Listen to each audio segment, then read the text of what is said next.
Hi, Satnam, it's me, Shakti, Sundari, and I'm back with you today after a little break to read a little bit more from Daniel Odier's marvelous book, Desire, the Tantric Path to Awakening, and to add some of my own commentary. So today's video is Desire, the ease of deep presence to life. Once again, as in most of these texts and their interpretations, there are paradoxes, and this is no exception. So we are looking here at the effortlessness, the ease that arises when we are deeply present to life, in the sense of being at that place before the mind steps in to interpret and catalogue what is happening into the subconscious.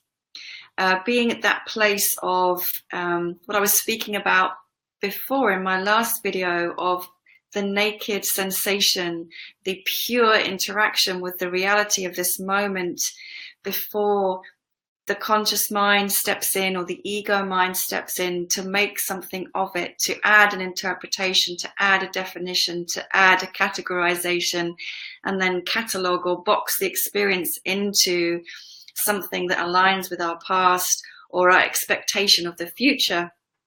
And that's where, as Daniel Odier explains, the illusion begins, the suffering begins, and what's called samsara, the cycle of existence, of going through these karmic cycles of life and birth and death and suffering. So it all seems so simple, right? That the simplicity of attaining the state of deep awareness, of deep awakeness, of deep presence is simply being here now without filter. But actually, as we all know, as I know, certainly anyway from my own experience, that can be really, really challenging to sustain on a continuous basis. I certainly, because it's about our identification with our ego, with our I, and I'm certainly not an enlightened being, and I'm certainly not a self-realized being, so I have plenty of ego identifications. And when those get challenged, then I notice triggering, I notice emotions, I notice feelings of defense or resistance or pain, because I'm identified with who I think I am, right, in that moment. So I know this only too well, but it is beautiful also to have the experience, which I do also have, and I'm sure many of you do too, of being able to interact with life in the moment in a purer state and contact ourselves from that essence, from that place of consciousness that's deep inside, and in that place knowing the visceral sensation of being completely unassailable, because one simply is the presence of life. So let me just read a little bit from, I'm reading from chapter 19. Okay, here goes. For the person who does not communicate with reality, everything is illusory. So, if what that means is, or as I understand it to mean, if we're not actually contacting naked reality, and I'm not talking about being nude, by the way, right now, I'm talking about being in contact with reality in the moment by moment interaction of our senses with life. Everything is illusory. So it's illusory in the sense that actually what's happening is our mind is adding an interpretation or a filter, rather than us actually just having the experience of interaction with life. Everything takes on a static form that the ego fixes and weighs down. I know that only too well. We put a framework on it of interpretation, of judgment, of, like I've said before, categorization, of denial or resistance, acceptance, whatever. From this illusion, which egoistic people call reality, And I would actually say, by the way, I don't want to sound judgmental or be judgmental, because in my experience and in my opinion, we all have egos. However spiritual or enlightened we like to think we are, we all have egos. And actually, I believe the ego plays a purpose. And for me, spirituality is not about escaping the ego at all.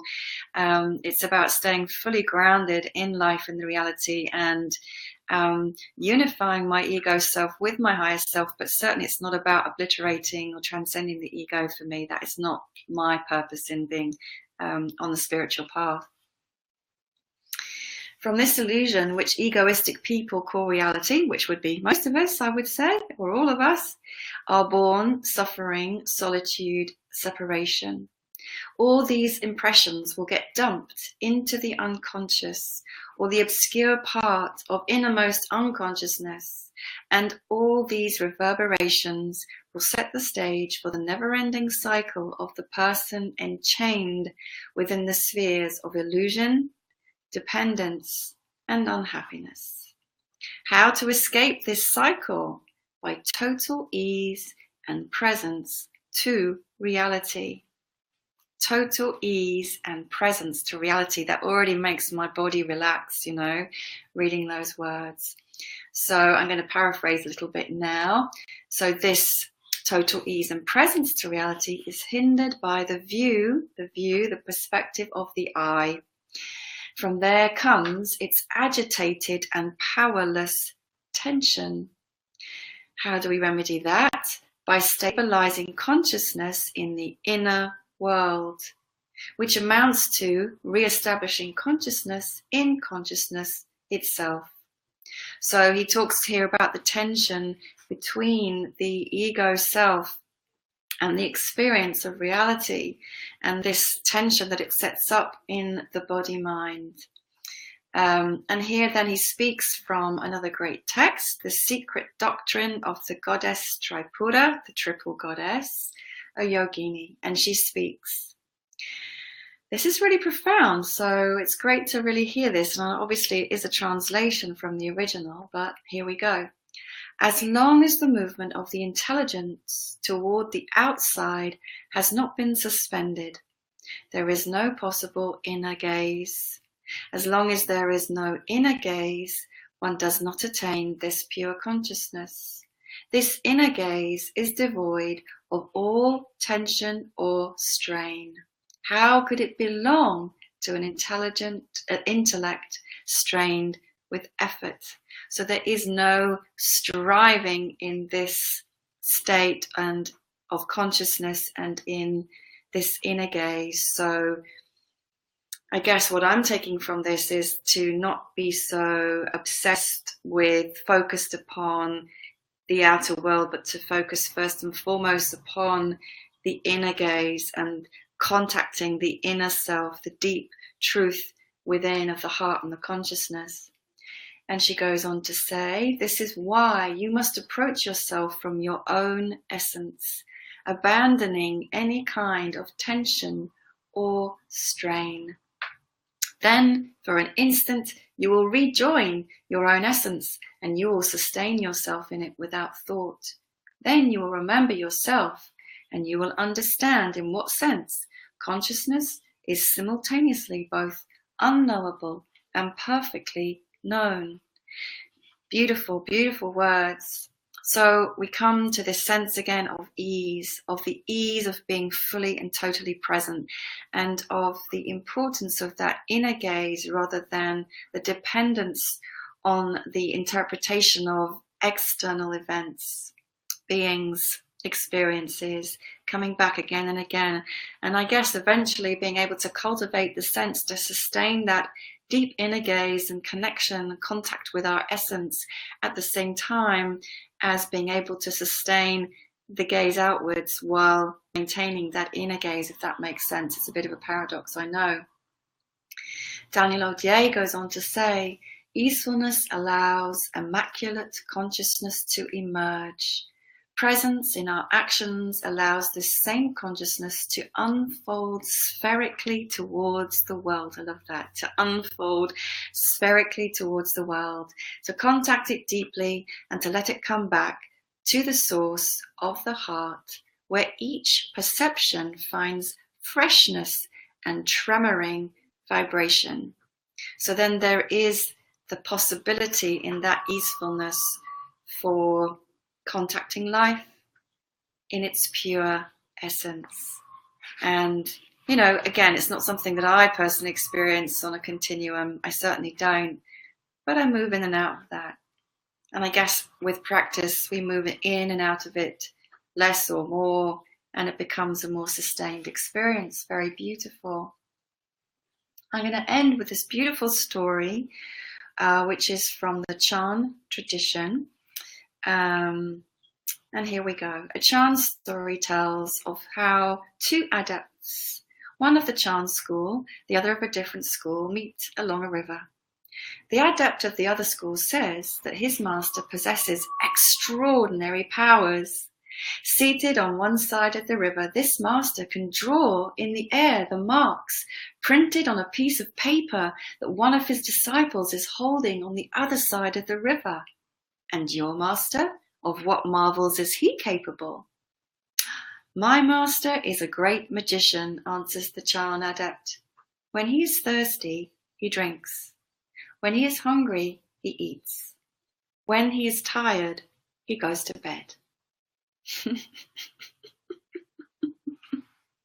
And isn't that just marvelous and perfect? You know, so often in these spiritual disciplines and practices, it's all about, oh wow, you know, I had this experience, I visioned this, I transcended that, I magicked this, you know, I had all these orgasms in every chakra of my body and blah, blah, blah, blah, blah, and, you know, I can bilocate and I can psychically transmit this and blah, blah, blah, blah, blah.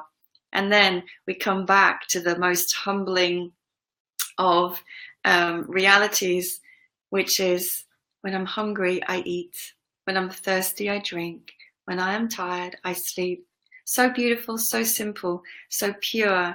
And in that, I interpret what Daniel Odier is talking here about, how there's often been this separation between nirvana, you know, bliss, transcendent state, and samsara, the cycles of life and of suffering. But actually, with this approach of non-duality, we find that nirvana can be present in the samsara. So it's right here. It's right here. We don't have to go anywhere to contact with it or to find it or to transcend. You know, it's absolutely immanent in this. So the transcendent is immanent in the real, in this physical reality that we are interacting with in every moment with our senses.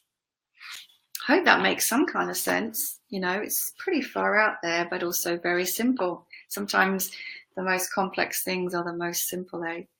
So yeah, that's it. Thank you so much for watching and being with me, and add your comments. Love to hear, read and interact as always, and join me again next time. Hopefully I'll be back with you tomorrow. Much love and Satnam.